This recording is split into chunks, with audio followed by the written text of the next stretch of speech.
there's a lot of buzz around AI naturally.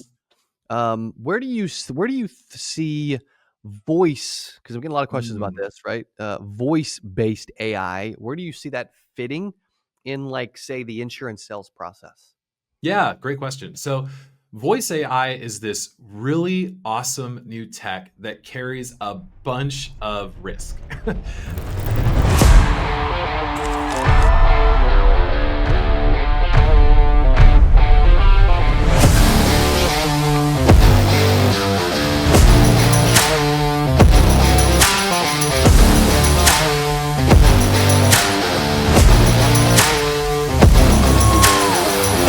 What is up? Welcome back to the CA Power Player Podcast. I'm your host, Cody Askins. And today, man, we got somebody who's been on the pod before and he freaking crushes it. I'm telling you what, before I introduce this cat, okay, when it comes to tech, AI, CRMs, helping agents leverage technology and marketing solutions to get paid and make some money and build their business, this is the cat in the game that you have to listen to. I love this dude. He is the GOAT when it comes to what he is doing. And at any point you hear this, we have teamed up because I'm such a believer in what he does. And you can get a 14-day free trial started by either going to codycrm.com or clicking the link below. And not only are you getting 14 days for free, we're giving you $97 in Kaboom credits. We're giving you multiple different amazing telesales and phone related courses, and our top script, a bunch of amazing stuff that you can check out right now. Please welcome back to the podcast from AgentCRM, Mr. Alex Branning. Cody, thank you so much for having me, bro. I am excited to chat. There has been a lot of fun stuff that's happened since the last time I was on the pod. I feel like technology is moving at a rapid pace. There are a lot of tools coming out, and insurance is a lot of the agents that are listening now are probably not using most of the tools that are out there because so much technology comes out and it's not safe for insurance agents to use right away because our industry is a little unique. We got to put guardrails around it and stuff. So I'm excited to be here and talk about it, man. There's a lot of fun stuff to go over. Thanks, dude. I love that you always stay. You're always ahead of the curve. So if you guys are like, hey, what's next? What's happening? What do I need to know? And he, you know what's cool about Alex? He stays ahead, but he stays compliant.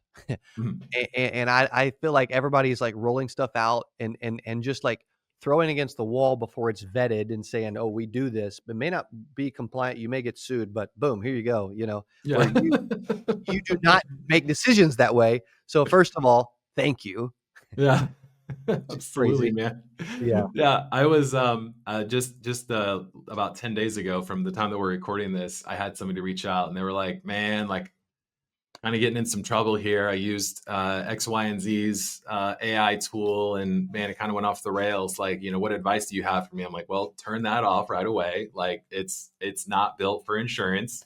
So there's so many ways that we can get in trouble in the insurance space. We just got to be careful, man. So you got to build the guardrails around the technology before you unleash it.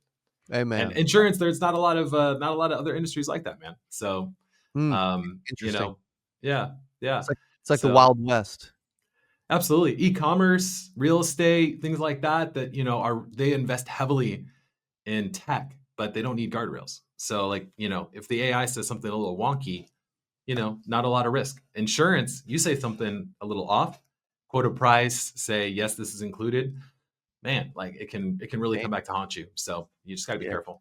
Super dangerous. I've also noticed too, like you've worked closely with our power players and agency relationships that we have. As far as like, you've been able to help several of them through headaches regarding that they go through when they're trying to scale, right? So if you're listening and you're like trying to really grow and scale something bigger than just you, Alex does an amazing job of that. One of the things I was thinking about is what are some, in your opinion, what are some of the biggest tech headaches that you see for those that are really trying to grow? Yeah, agency owners, I love working with people that are looking to build a team, support other agents that are looking to grow. For the agency owner, they're in a unique position because they want to bring the insurance agent on underneath them with their systems and their leads. But at the same time, they can get stuck also providing tech support. So I think one of the ways that agency owners can scale quickly and scale efficiently is not by learning how to help the agent with the tech, but by finding the who. Who can they trust to help their agents with their technology?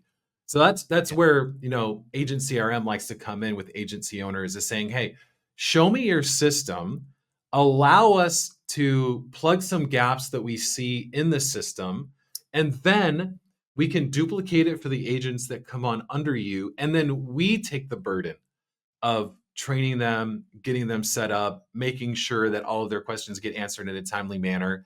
That way, they're not tapping the agency owner on the shoulder and saying, hey, I'm having a problem with this automation, or how do I do this one thing inside of the CRM? Like, you don't, as the agency owner, you don't want to deal with that kind of stuff, because that's slowing you down. That's not a revenue generating time spent with your agent. You want to be working with your agents on the revenue generating stuff. Like, let's work through some sales calls and talk about that. Like, let's work Yes. on mindset and habits, not let's work on tech support for the CRM. So that's one of the best ways to remove that headache, is just Mm. find someone that you trust that you can work with to build out the tech for your agency.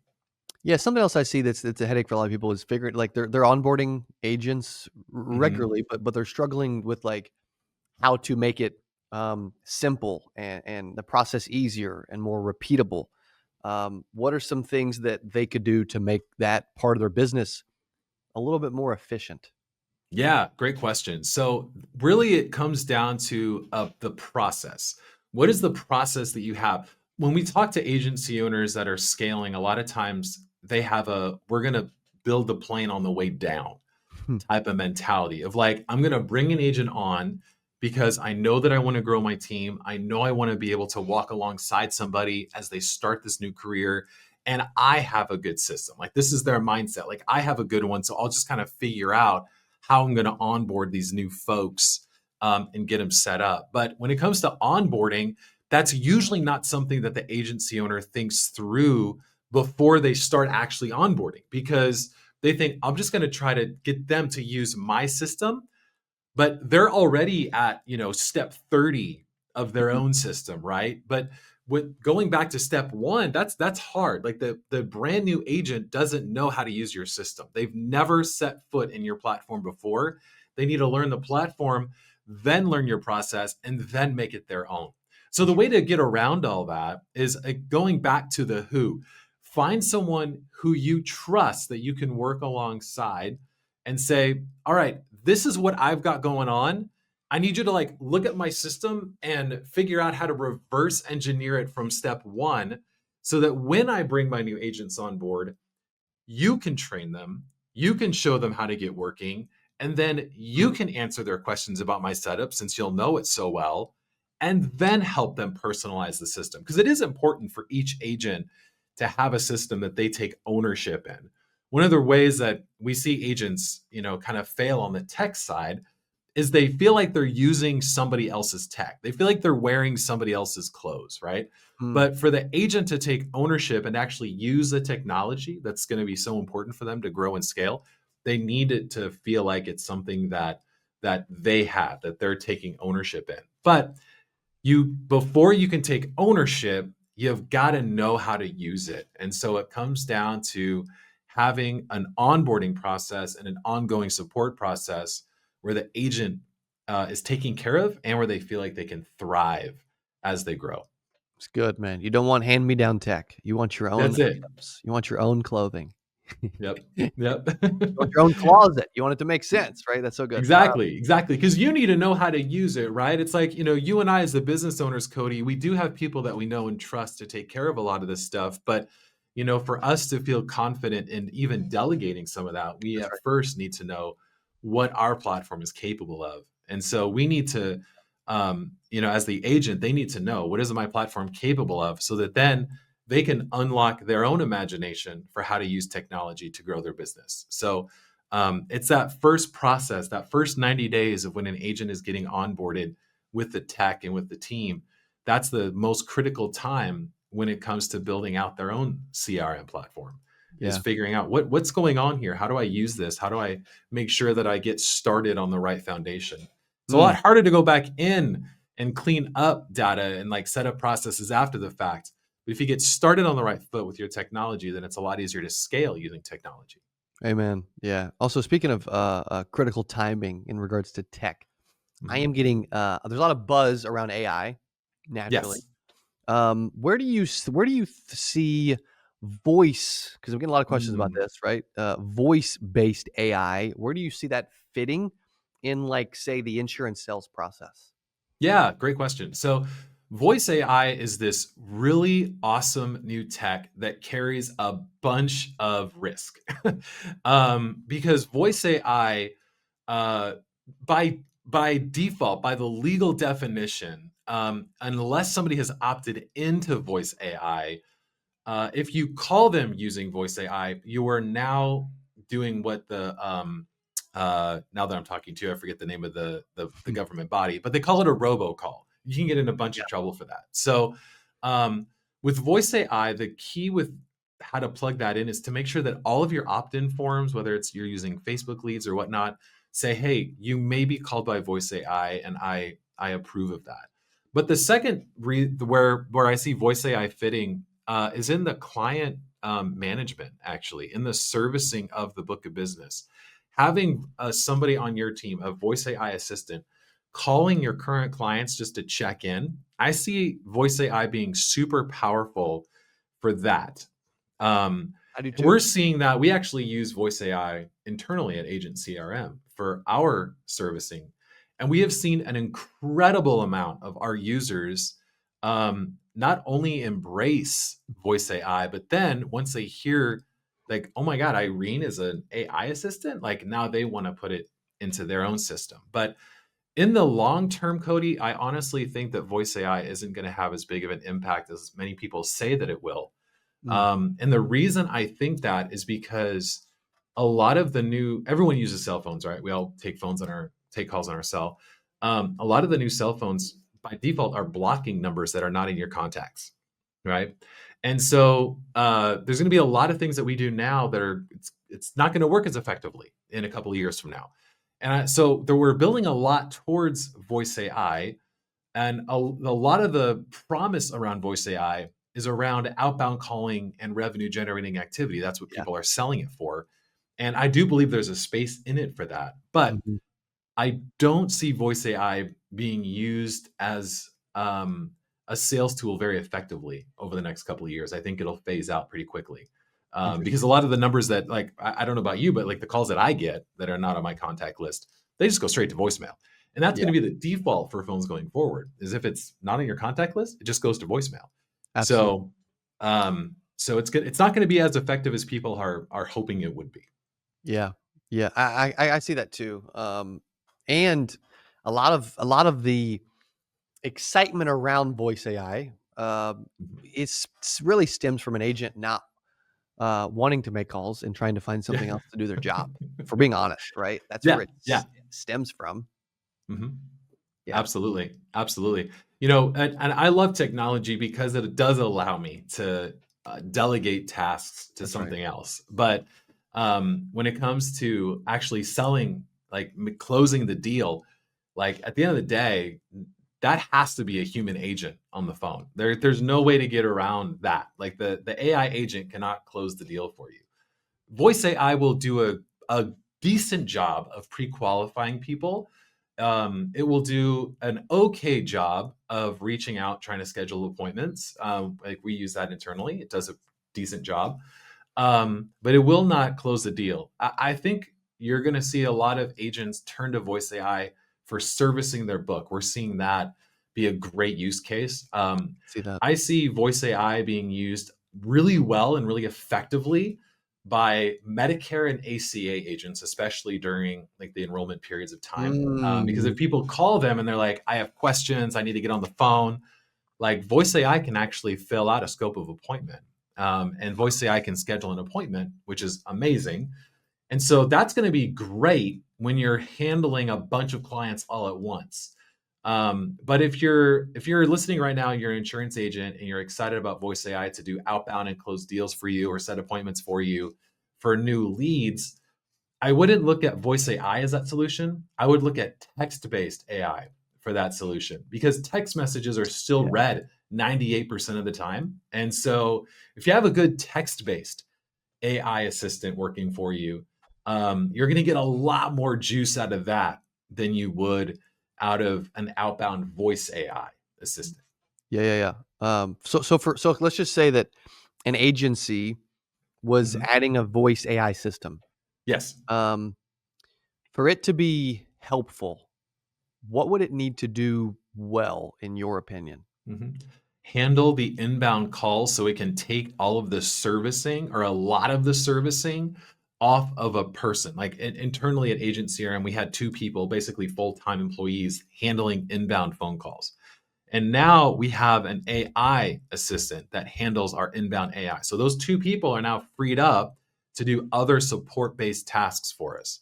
Now, a lot of times when people call our AI assistant, they need additional support beyond what our AI assistant can do. And Mm, so my team is still calling them back, but we're able to take that initial call, identify what they need help with, and then make sure the right person calls them back. And that's the key is then the right person calls them and gets the whatever the question is answered right away.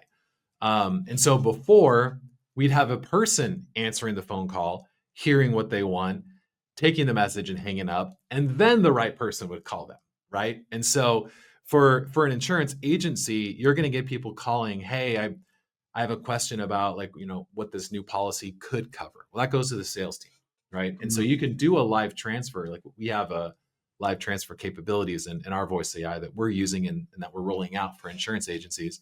So you can transfer that call to the right person. But a lot of the service-based calls can be handled by an AI assistant. And so I see an agency being able to delegate a lot of the admin tasks for that. I also think AI is going to be something that's really exciting for handling inbound emails as well, especially on the servicing side, I love that. Now because you're the speaking my inbound language. email, yeah, bro, it's crazy how Cool. when if you have put the data in your CRM, and it really comes back to your AI is only as good as the data you feed it. But if you put the data in your CRM and you get an email from your client, Sarah Smith, and she says, "Hey, I have a question about, what my policy covers," right? And you put enough information in your CRM, it's policy number this, which is this plan, right? Then it can just spit back, "Hey, Sarah Smith, my records show you have this policy with, United Health, and here's what this policy covers." Bap. It Mm, can answer the question. Now it might not be to the detail that Sarah was hoping for. Maybe she has a question about if a doctor was in network or something like that, but it can answer a lot of questions without a human being writing an email response, which is cool. So we're seeing a lot of insurance agencies start to use AI in really creative ways to handle the servicing. So it's going to be a really exciting time because if you're able to use your payroll resources in a way that is not dedicated to servicing and you're able to use them for other areas, then your agency will grow. Because if you were spending, let's just use a round number and say $3,000 a month to have a full time assistant handling these things, yeah, and now that assistant is only working half time on answering support based questions, she can spend the other half time doing really cool stuff like setting up events or things like that that can help the agency grow. true. Yeah. Speaking of that, as far as like, okay, helping agencies grow, you've been in this world Mhm. for a long time, right? Yeah. For agents and agency owners, what's one thing that you wish they would focus more on right now?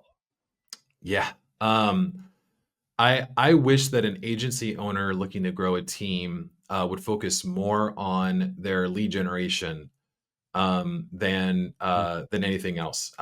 Because when a new agent comes on board, if you have a really dialed in process and you've got great training, but you don't have leads for them, then they're just going to be sitting around. And we see too many people in our world spending too little on buying leads for their new agents that come in or having a lead gen process that's dialed in to handle the new agents that come on. amen. So That's going to be, at the end of the day, it really comes down to leads. The insurance agent that talks to the most people is the insurance agent that sells the most insurance. No matter how well trained you are, you could be an amazing salesperson who comes Totally. in to a new agency, and if you can only talk to a few people a day, you're going to get blown out of the water by the kid that comes in with no sales experience, and he's talking to 10 times the people, even if they're lower quality leads. That kid's probably going to sell more insurance than the really well trained salesperson who's only talking to a few people. So Mm. it's a volume game at the end of the day. So I also at a little asterisk there. I think one other thing that I wish people would spend more time on is helping their insurance agents get set up with their own personal branding online. Um, people research the insurance agents that they're talking to. There's a discussion in another Facebook group that I was watching closely over the weekend, and the insurance agent was this close to selling a pretty big annuity, and the prospect was kind of hesitating, and he was like, "Hey, what's the hesitation? Like, what's going on? Like, is it not the product you trust?" Like, he was going through a really well refined sales script, and the prospect said, "No, it said I don't trust you." Mm. And he dug into it, and he was like, "What's going on?" And at the end, she was like, "I can't find anything about you online." And he was like, wow. And he didn't know how to handle that. Right. And he Wow. tried to, he was like, in the Facebook group, he's like, I tried to tell her I'm a good person. I really know what I'm doing. But the prospect couldn't find anything about this agent. And she was looking at making a pretty significant investment for her into this insurance product. And the conversation in the Facebook group showed me that not a lot of insurance agents have thought about the amount of research that people are doing on the product that they're about to purchase, right? And there's no excuse for it anymore, Cody. There's no excuse for people to not have some kind of a personal brand online. Yeah. Like, you can have a Facebook page, a simple website. Like, people need to be able to Google your name and find you and find that you're a professional insurance agent. Agree. And I think that's one area where we as an industry could do a lot better. And I think that's one area where insurance agencies really need to take ownership as they onboard a new agent, make that a part of the onboarding process. No question about it. That's super strong. Most people totally ignore that piece. And Mhm. you're right. I mean, someone's, you know, Betty's in her home in Alabama. Like, who is this person that's wanting me to wire my $250,000 of in my Yeah. IRAs to this insurance company for this fixed indexed annuity? Right? You know Right. what I mean? Like, we've got to put ourselves in their shoes, which you do a great job, by the way, from a tech standpoint. Yeah. You and your team are top notch, world class, put out the best tools in the world and service incredibly well. I know that's been an intentional focus of yours because not a lot of places focus on that. And you care about that. Like, service is number one for you. Yeah. Thank you, man. I respect a ton in regards to that, which is really cool. If they want to give it a Agent CRM a look, man, and give it a shot, what do they do or where do they go? CodyCRM.com. You can sign up for a 14-day free trial and get all the bonuses Cody's giving away. But to go back to the branding, that's really where your social selling challenge, I think, is such a key thing. I think that should almost be a part of every agency owner that's onboarding an agent should pay is it $99, something like that? Yeah, when I'm we like, do I'm it, price quoting your own yeah, stuff yeah, yeah. now. When we do it, it's about $100. Yeah, Yeah, yeah. They should all go through that and learn what it takes to sell online, because as a part of your course, you also talk about branding yourself online. true. And even like you made the example of somebody spending a lot of money, 250 for like an annuity, but Sure. even somebody who's looking at spending, $30 a month on a final expense policy, Right. you're saying, I want you to commit to paying me long term Mm, every month, right? Now, some people will make that commitment without knowing anything about you, who you are, the company you work for. But I think a lot of people, when they start looking you up, and if they don't find you, that's when they ghost you. one of the areas where I feel like Agent CRM is really strong in training, not just in the tech, but in the training, is in helping insurance agents turn cold leads hot again. Right? We call it reviving dead leads. Mm. But a big part of reviving dead leads is identifying, why did the lead go cold in the first place? Like, what made them ghost me? Right? Like, why did they not answer the phone when I called?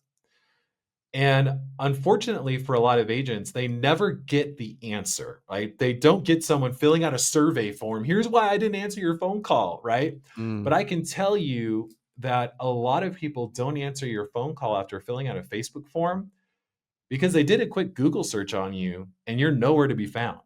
Or they did find you on social media and they didn't like what they saw. And so they're not going to answer the phone when you call because they actually found out a little bit more than they wanted to know about you as a person. And so people who don't spend time on their personal brand are going to get ghosted more often. Wow. They're going to get people who say, let me think about it, and never call them back more often. The agents with a strong personal brand, which just means a good looking website and a professional social media presence, that's all that means. Yeah. They're going to get better close rates and better pickups than the agents who don't go the basics Mm. for personal branding.